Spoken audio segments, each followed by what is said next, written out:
Gente, tudo bem? Como é que vocês estão? Espero que todo mundo bem.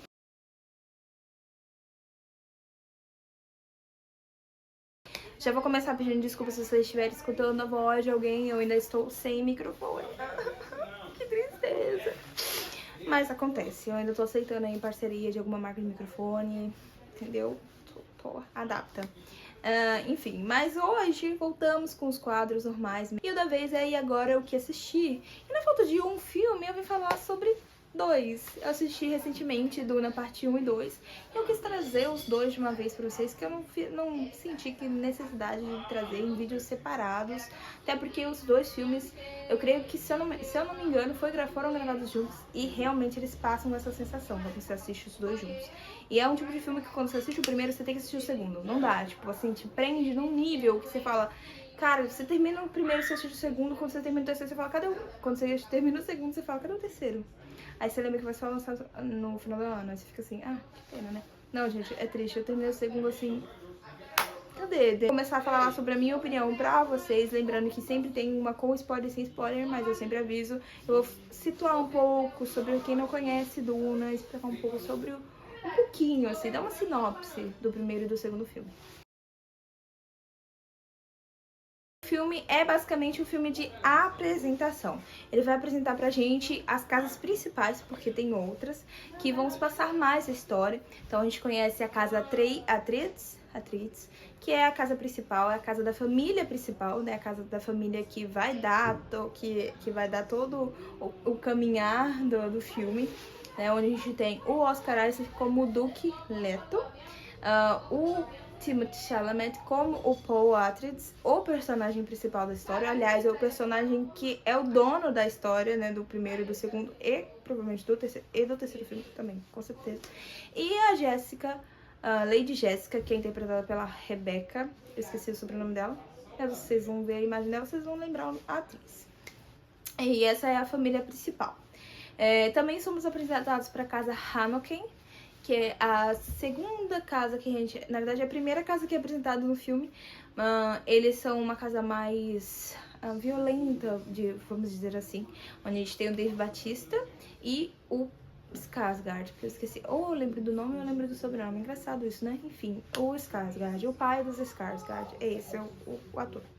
A gente também tem a Casa Imperial. No primeiro filme não é apresentado quem é o imperador, a gente só sabe que ele é quem comanda tudo, já que nesse universo, as casas que eu falei pra vocês, elas comandam um planeta. Então, a Casa Atreides, ela é dona, vamos dizer assim, e comanda o planeta Caladan. A Casa Hanniken comanda a outra e assim, consequência.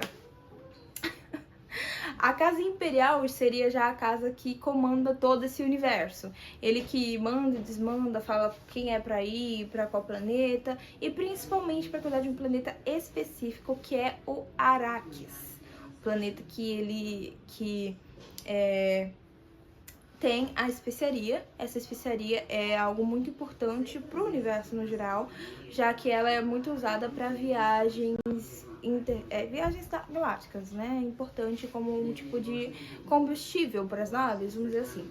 Diferente para os Freemans, que são o povo desse planeta, já que para eles a especiaria não só serve como alimento, como é algo mais espiritual, ela prolonga a vida e expande a mente, sabe? Ela é muito importante para eles e eles são muito defensores disso, defensores da especiaria e do próprio planeta, né? É isso, gente. Basicamente essa é a apresentação geral que eu posso falar. Não posso dar muito spoiler, entendeu? Já no segundo filme, algumas coisas acontecem no primeiro que, obviamente, geram consequências que a gente vai ver no segundo. Então a gente consegue mais focado na jornada do Paul, dele entendendo quem ele é e qual é a imagem que ele quer passar e quem ele é como um propósito para o universo, já que nesse universo tem uma profecia aí e possa ser que o Paul seja parte dela. Possa ser que sim, ou possa ser que não. Se você já assistiu, você já sabe, você pegou aí no ar. Mas vamos lá pra minha opinião? Primeira parte, sem spoiler, pra não correr o risco, ok? Sobre o primeiro filme, tá? Eu acho que ele é um filme maravilhoso. Ele é muito lindo, no geral. A filmagem, a fotografia do filme, a coloração, tudo nele é muito lindo, sabe? O planeta Arrakis, ele é um planeta desértico, né? Só que ao mesmo tempo ele tem essa, não sei, acho que muito por conta da saturação do filme, ele tem essa vida, assim, sabe? Uma cor vibrante, é um planeta bonito. Nossa, gente, assim, é um filme lindo. O Timothée Chalamet, ele entrega muito no papel. Ele, no primeiro filme, ele consegue entregar tanto no primeiro quanto no começo do segundo, ele consegue entregar esse personagem que é muito confuso, que ele ainda não entende quem ele é e nem quem as pessoas querem ser. Tipo assim, nem ele sabe o que ele é. É como é que ele vai saber quem as pessoas querem que ele seja, entendeu? Aí isso dificulta a vida do garoto. Gosto do Oscar Isaac também. Ele é muito importante na trama do primeiro filme, principalmente para a representação, porque, como eu falei para vocês, essas casas são divididas e a gente consegue entender quem é quem. Eu acho que é muito visual, vamos dizer assim, que a Tríades, ela é a casa herói, sabe? Todos lá são muito bondosos, todos lá erram sim, mas erram um pouco e não tem aquele caráter duvidoso, sabe? Eu acho que muito por conta do personagem do Oscar Isaac. Ele é um personagem central, assim, dessa família, além do Paul. O Paul é o principal, mas pra ter essa, vamos dizer assim, essa imagem de bondosos, gentis, alguém que não vai, assim, agir na agressividade logo de cara, o personagem do Oscar Isaac tem enzima importância pra gente poder entender. Diferente da casa Hanauken, que já são mais agressivos, violentos, a linguagem deles é essa, eles são pra guerra, entendeu? É isso, eles são soldados e são assim, não tem como mudar, eles são tipo gladiadores, vamos dizer assim, só que com caráter extremamente duvidoso, né? Principalmente do Imperador, mas não vou falar muito que a gente só vai entender melhor isso no segundo filme e também não posso falar muito porque não vou dar spoiler. Mas eu gosto muito porque mostra bastante sobre as casas, sobre tudo, sabe, do universo, Duna, a gente consegue entender. É bem focado também no planeta Arrakis, então a gente consegue entender toda a cultura dos Freemans, toda a importância desse planeta para o universo. E eles conseguem apresentar muito bem. O final do filme eu acho que sim, é a parte que a gente fica tipo assim, e agora? Eu acho que até o final, até o começo do final, né? O começo do final, a gente entende que é um filme de apresentação. Do começo do final pra frente, aí já é totalmente diferente, porque já começa a apresentar as coisas que vão gerar consequências pro segundo filme, né? E aí, já falando do segundo filme, muitas das injustiças e das coisas que terminam no segundo filme, né, que acontecem no final do primeiro filme, ocasionam toda a jornada que a gente vai ver o Paul tendo, né? E aí, no segundo filme, essencialmente, o foco é o Paul. A importância é sobre tudo que ele vai representar e tudo que ele quer ou não quer representar. De início, ele não acredita muito nessa profecia que é falada no universo geral, né? Que eu já até situei pra vocês um pouco. E não acredita nem que faz parte. Mas tudo começa a se encaixar, sabe? A gente consegue perceber que tudo começa a se encaixar para no final acontecer o que deveria acontecer. E eu acho que é um filme muito bem construído, um roteiro muito bem, sabe, arquitetado. É até difícil falar assim, dar spoiler, porque, gente, a construção de personagem do Paul é incrível. É incrível, é como ele passa de um jovem confuso pra entendendo o seu propósito e por que ele nasceu e por que ele tem esses dons que ele tem. É tipo assim, meu Deus, e o filme acaba numa forma que realmente Duna fez algo que é muito difícil fazer, que é o segundo filme ser melhor do que o primeiro.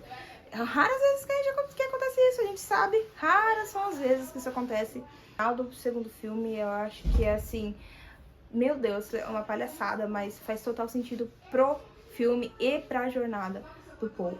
E eu tô assim, ansiosa pro terceiro. É isso, eu terminei o segundo assim, gente, se tivesse o terceiro aqui eu já teria maratonando. E é incrível, e eu vou explicar melhor por que eu achei tão incrível na minha parte com spoiler, que eu vou poder dialogar mais e falar um pouco mais sobre o filme, sobre o desenvolvimento de cada personagem, na minha perspectiva. Então vai ter spoiler, se você não assistiu o filme ainda, você quer assistir sem spoiler, vai assistir e depois você volta pra ver minha opinião. Falei, no primeiro filme acontece o golpe de estado contra a Casa Atreides pela Casa Harkonnen. Essa é a injustiça que acontece no final do filme, depois que é apresentado todo o universo de Duna, como eu disse, na minha opinião, com spoiler, todas as casas importantes, porque tem outras casas, tudo, e aí acontece esse golpe de Estado. O Duque, que é o personagem do Oscar Isaac, acaba morrendo nisso. E a Casa Harkonnen pega de volta, porque eles que comandavam antes o planeta Arrakis, de volta pro comando, né? Só que o problema disso tudo pros Freemans, principalmente, é porque essa casa é muito violenta, né? Como eu falei pra vocês, eles são muito grosseiros, sabe? São bem... Enfim, gladiadores no seu modo mais geral de falar. Que eles são mais violentos do que gladiadores. Eu acho que eles são mais genocidas do que gladiadores, né? Genocida combina mais com eles. E por conta dessa injustiça, o Paul e a mãe dele acabam parando no deserto no final do filme, né? Eles acabam indo se encontrando com os Freemans e indo não bem cidades, mas os esconderijos deles, né? E aí, a partir daí que começa o segundo filme. A partir daí, a gente começa a entender melhor. No primeiro filme, já é apresentada a profecia do Lisan Agaib. É esse o nome. Que é basicamente um profeta libertador do povo Freeman e que vai trazer a Guerra Santa, né? Que vai trazer o caos e a paz ao mesmo tempo para todos. Não só para os Freemans, mas para esse universo inteiro de Duna. A mãe do Paul acredita piamente nisso. Depois que ela se torna no segundo filme já, ela se torna uma líder religiosa lá dentro dos Freemans. Eu esqueci o nome dessa líder, mas ela se torna muito importante depois que ela toma a água da vida, que é um líquido muito importante para os Freemans, que expande a sua mente. Acho que eles são... ele é retirado dos vermes rastejantes que fabricam a especiaria, por conta desses vermes que tem especiaria, diretamente, quando eles ainda são pequenos. E essa água da vida, que é essa especiaria mais forte, ela te dá esses dons de visão e tudo mais. No segundo filme a gente começa a ver, no primeiro já mostra que o Paul, né, voltando no primeiro, eu vou sempre estar voltando pro segundo falando do primeiro, porque eles são muito interligados, não dá pra não falar. No primeiro filme ele já mostra que o Paul tem esse dom. No segundo já mostra esse dom sendo mais expandido, né? Esse dom de visão que ele tem, principalmente por causa da especiaria, por conta dele ter esse contato maior com a especiaria. Ele tá o tempo inteiro inalando ela por ela estar nas areias do deserto. Eles comem ela também, eles servem como alimento, como eu falei pra vocês. Então esse dom aumentou muito mais, até a capacidade de falar com mortos, que na verdade eles falam que é uma lenda deles, eu esqueci o nome, Jinn, os Jinns, que são as almas do deserto, quando elas falam com vocês, você não pode acreditar. E ele tem esse dom de escutar a alma do deserto, tanto que quando eles, no primeiro, foi no segundo filme, foi no primeiro, pra ele conseguir continuar com os Freemans, ele teve que matar um desses Freemans pra continuar, né, o caminho e ter esse esconderijo.